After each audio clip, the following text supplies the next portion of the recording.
Hi guys, welcome back to this space where I teach you how to crochet various stitches in different forms and styles. In today's video, we're going to be learning how to decrease with the moss stitch. So I've posted two videos about the moss stitch, how to crochet with it and how to increase with it. And in this video, we're going to be learning how to decrease with it. So there are two ways to do this. The first method is simply working a single crochet decrease into the first two stitches. So at the beginning here, I have two single crochets next to each other.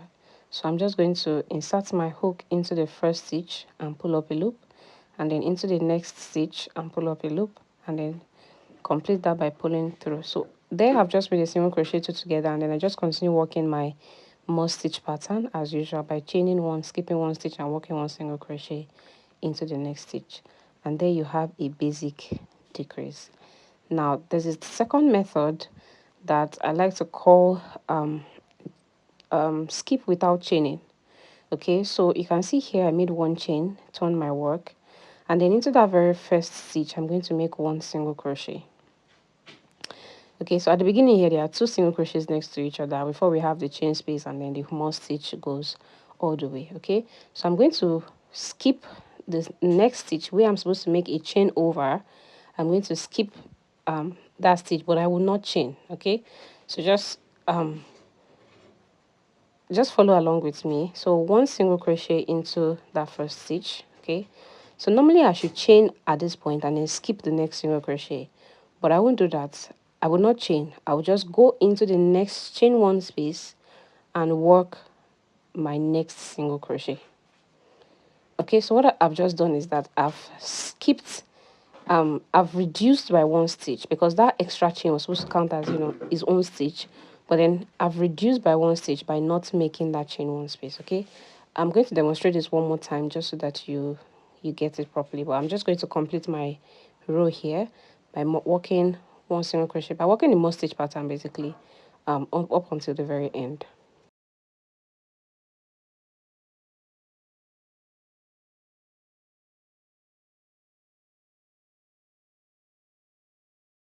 So I'm at the very end here and I have two stitches left. Okay, the first method that I said was to just make a single crochet two together into your last two stitches. Whether you have a chain, whether you have a single crochet, just make a single crochet two together and then you have decreased your stitch, right? Now the second method is to skip without chaining. So what I'm going to do is I'm just going to skip over that stitch and work one single crochet into the last stitch, and I didn't make any chain, which means that I've already decreased at that point. Okay, I think this second method works best for when you have two single crochets next to each other, either at the end or at the beginning of your work. Okay, as you can see here, so I have two single crochets next to each other, right? I can either work a single crochet decrease like I'm doing here, or I can unravel that, work one single crochet into my first stitch, and then don't chain, just skip over into the next one, chain one space, and continue to work the moss stitch pattern. And there you can see how our work has begun to taper in at the end, and that shows that we are decreasing. So I prefer the skip without chaining method because it's more seamless and it's less bulky compared to the single crochet two together. And since you're just skipping a stitch, I think it would use less yarn than working the single crochet two together.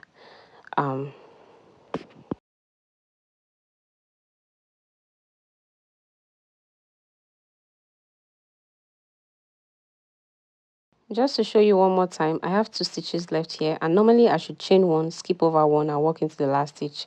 But then I'm going to unravel that chain and just work into the last stitch. And so I've just skipped over one stitch, which means that I've basically decreased. Okay, so if you work this for a couple more rows, you'll see how this would begin to show. It's beginning to show at the sides here, but yeah, the more you do, the more it goes in. I already worked a couple of rows here, and you can see how it really shows that decrease. Okay, so that's it for this video. In the next video I'm going to be showing you how to walk in the round with the moss stitch. So make sure you subscribe so that you can get a notification for that video when it drops.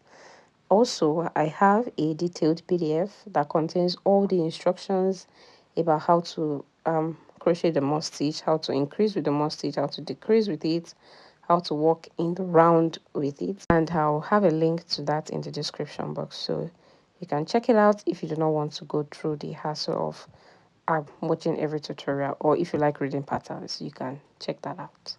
And I will see you in my next video. Bye.